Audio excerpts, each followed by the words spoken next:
Lewis Hart for The Ring magazine. Delighted today to join with Fabio Wardley here at Portman Road, Ipswich Town. Fabio, bit of a spicy press conference. I was just saying before we do get into that. I think 5 years since I was last here. 0-0 draw in the old Paul Lambert era. We scraped a little draw away from home. Yeah. Paul Lambert, entertaining character as always. I love watching him. I love watching him on the touchline. Yeah, great football he played. Get a lot more entertainment on that press conference here. Just faced off with Jarrell Miller for the second time actually, but first press conference to launch it off. I guess what was your main thoughts and takeaway of an interesting? Surprising.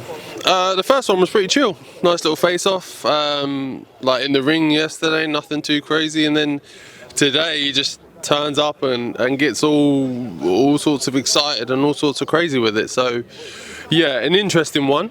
But look, it does its job for ticket sales and this, that and the other. So it's not too bad.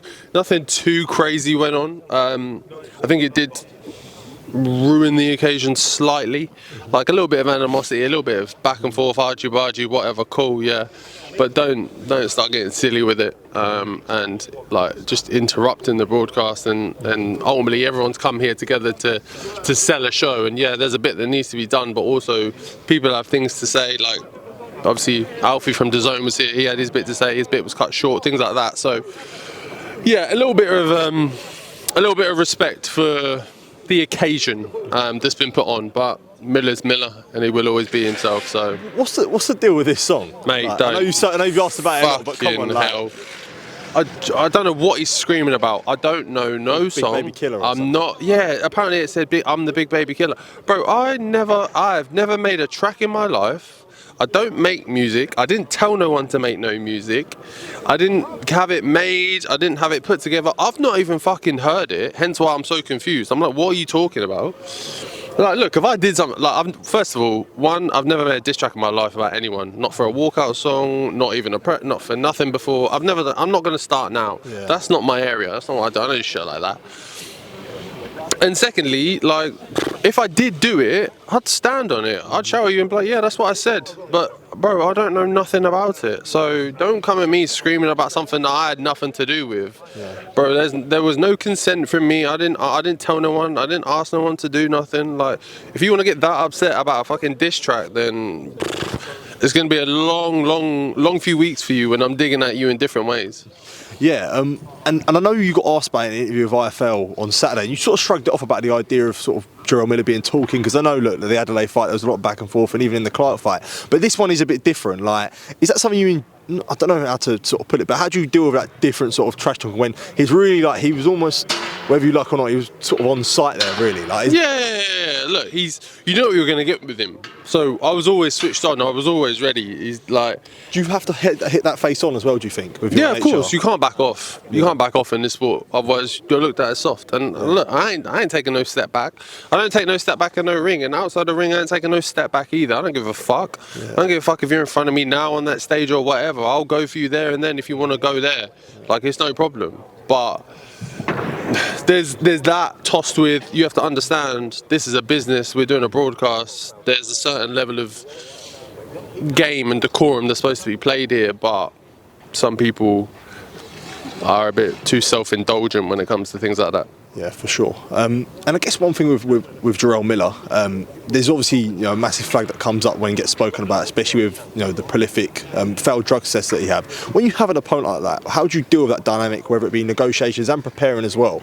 Because there's always going to be that concern and I guess asterisk, you could say. Yeah, look, for me, it's the first line in the contract. VADA testing, make sure he's on it, strict, make sure they're on his case. Look, those failed drug tests he had were a few years ago now. He's fought since, hasn't been popped since. Now, does that necessarily mean he's no longer on drugs? Maybe, maybe not. I don't know the answer. But all I know is I'm going to take every step to ensure that this is a fair fight. I'm not having you bowl in there juiced up to the eyeballs like you tried to do with AJ. and come in with an unfair advantage. Now, if you beat me fair and square, cool. I'm a man. I'll take it on the chin. I'll give you a handshake and say well done to you. But if you do that juiced up, then I'm coming for you differently. Yeah, and let's touch on Ipswich as well. Being in Ipswich town, usually you are in the stands there, and to be here fighting, it's going to get a question that you're going to get asked loads. But how can you sum up that all in one? Yeah, it's I've been saying all day, it's a dream. It's a dream to reality, and then it feels like I'm back in dreamland because I'm here. I'm on the pitch. We're talking about it. We're discussing it. We're going over it. Like, it seems all a bit mental and surreal. So yeah, over the next few days it will set in, but for now it's all a bit crazy. Last couple from myself. I actually wanted to touch on Saturday night with the situation with David Adelaide and Jamie TKV. More actually wanted to touch on because Adelaide brought it up after in the post sort of fight interview. I sort of tried to look for a reaction because he was sitting ringside, and he likened the situation to what happened with yourself when you stopped David. I guess, what did you make of that? And I think Ben Davison's pretty quick to like squash that any sort of... Yeah, there was very clear, stark differences. Like, the only comparables were, it was a quick left hook on the inside, followed by a barrage of punches after the ref, obviously, after the opponent got to his feet. That's probably the closest way you can liken it. But the actual detail of it is the legality and illegality, or legal and illegal way of going about it. Now, we had Steve Gray as a ref, and he was throughout the fight saying to us, every time he was in a clinch, he was saying work it out, work it out, work it out. So we were fine. We were under instruction, under approval from the ref to be in a clinch and work it out and punch our way out. And then if we're under that instruction, we know that, then we know to keep covered, we know to keep guarded. But that ref clearly said to TKV, or the both of them actually, break.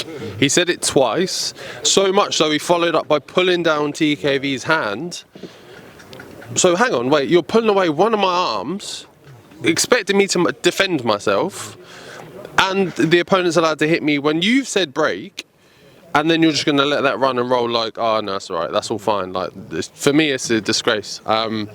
I'm no board rule book aficionado. I'm no official. I'm no referee or judge or anything. But I think there's a clear fault there, a clear issue that needs to be addressed, and I hope will be addressed.